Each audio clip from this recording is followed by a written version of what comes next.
उद्धव जी ने कहा कि मैया किशोरी राधा रानी से मिलना है, गोपांगनाओं से मिलना है, उन्हें भी तो कुछ उपदेश देना है, समझाना है। मैया ने कहा वो तो कुंज में मिलेंगी आपको, और गए हैं कुंज की ओर।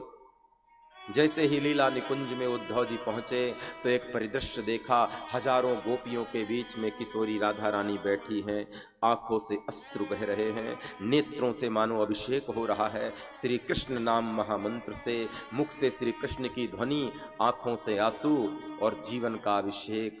बस भैया इतना कर लेना, कृष्ण नाम लेते लेते तुम्हारी आंखें कभी भीग जाएं और कृष्ण नाम लेते लेते हृदय गदगदित हो जाए तो आंसुओं को रोकना मत, आंसुओं को अपनी यात्रा करने देना।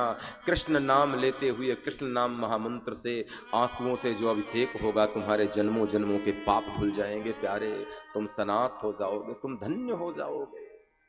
किशोरी राधा रानी को घेर कर हजारों सखियां बैठी हैं और मानो कृष्ण लीला चल रही है। एक गोपी श्रीदामा बनी है, एक गोपी मधुमंगल बनी है, एक गोपी कृष्ण बनी है और कृष्ण की लीला पर ही चर्चा हो रही है। उद्धव एक वृक्ष से सर लगाकर खड़े हैं।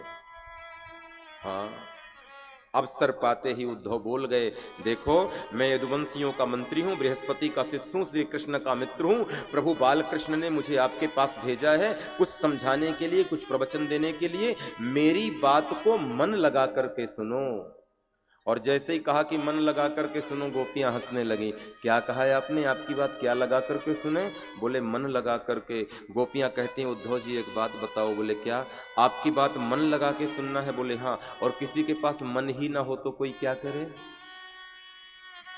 उद्धव कहते हैं पागल हो गई हो क्या? दुनिया में कोई ऐसा है जिसके पास मन ना हो? मन तो सभी के पास रहता है। उद्धव जी को गोपियां कहती हाँ भगवान, हाँ उद्धव, मन सभी के पास रहता है, लेकिन मुसीबत यह है कि एक ही रहता है। और हमारे पास भी किसी समय में मन हुआ करता था, एक मन हमें भी भगवान ने दिया था, लेकिन उद्धव मन न भये 10-20 और एक हतो सो गयो श्याम संग को आराधे ईस, इंद्रिय शिथिल भई माधव बिन जिम देही बिन शीस, उद्धव मन न भये 10-20।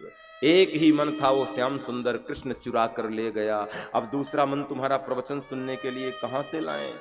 गोपियों की बात सुनकर उद्धव जी को लगा बाप रे बाप, ये कौन सी संसार की बातें कर रही हैं। और ज्ञान की दूसरी सीढ़ी यहीं खिसक गई। बहुत दिनों तक समझाया उद्धव ने गोपियों को, जिसे पति देव कह के बुलाती हो, प्रियतम कह के बुलाती हो, प्राण वल्लभ कह के बुलाती हो, उसके ना तो हाथ होते ना तो पैर होते, उसका ना तो शरीर होता, वो निर्गुण ब्रह्म है, उसे प्रियतम कहने की भूल मत करो।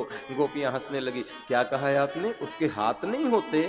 अरे वाह वाह उद्धव, तुम तो बड़े ज्ञानी निकले।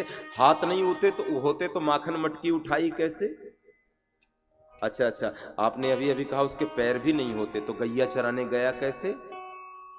आप कहते उसका कोई शरीर नहीं होता, तो अंग स्पर्श करके रास रचाया कैसे? अरे उद्धव तुम भय बौरे, पाती लेके आए दौरे, और योग कौन जाने यहाँ, क्योंकि रोम रोम श्याम है।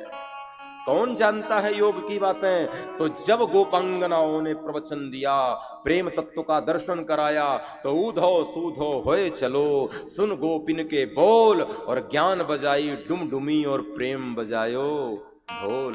अब ढोल के सामने डुमडुमी को कौन सुनेगा? 6 महीने तक गोपांगनाओं की चरण रज में डले रहे। वंदे नंद ब्रज स्त्रीणाम पादुरेण अभीक्षण सह यासाम हरि कथोदगीतम पुनाति भुवनत्रयम। हे त्रिलोकी को पावन करने वाली तुम्हारे चरणों से प्रणाम, चरणों की रज को मैं प्रणाम करता हूं।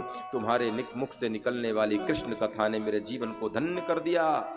अभी अभी जाऊंगा मथुरा और कृष्ण को पकड़ करके लाऊंगा, अभी अभी लेकर के आता हूं, ठहरो, रोने की कोई जरूरत नहीं। राधा रानी ने कहा बिल्कुल जाने की जरूरत नहीं, आंखें बंद करो जरा। और जैसे उद्धव जी ने आंखें बंद किया, बोले आंखें खोलो जरा। और जैसी ही आंखें खोला उद्धव जी ने, तो देखा राधा और कृष्ण दोनों संग में खड़े हुए थे। बाप रे बाप, ये इतनी जल्दी यहां कहां से आ गए? आंखें बंद किया तो कृष्ण आए, आंखें खोला तो कृष्ण दिखाई दिए, और फिर से आंखें बंद किया तो ना राधा ना कृष्ण ना गोपियां।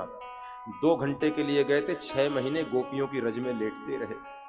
और 6 महीने बाद होश आया कि मैं किस लिए आया था, यहाँ गोपियों को समझाने आया था। भागे भागे गए, पीतांबर कहीं, रथ कहीं, बगलबंदी कहीं, बैजंती माला कहीं, मोर पंख कहीं, दौड़े दौड़े कृष्ण के पास गए तो मथुरा की सीढ़ियों से उतर रहे श्री कृष्ण ने स्वागत किया उद्धव को और कहा आइए ज्ञानी जी, और जैसे ही कहा आइए ज्ञानी जी, उद्धव कहे बाहर प्रभु अब जले में नमक क्यों लगा रहे हो, मैं समझ बहुत निष्ठुर हो तुम। भगवान ने कहा मैं सब समझता हूँ, गोपियों का प्रेम रस में डूब करके आए हो, आंखें बंद करो।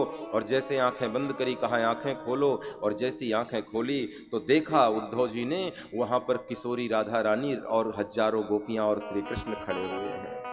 मानो कन्हैया ने बता दिया राधा के बिना मैं नहीं और मेरे बिना राधा नहीं। इस प्रकार उद्धव जी को भगवान ने प्रेम भक्ति का आचार्य बनाया। ज्ञान भक्ति ज्ञान के आचार्य तो बृहस्पति ने बना दिया था, प्रेम और भक्ति के आचार्य आज गोपियों ने इन्हें बना दिया।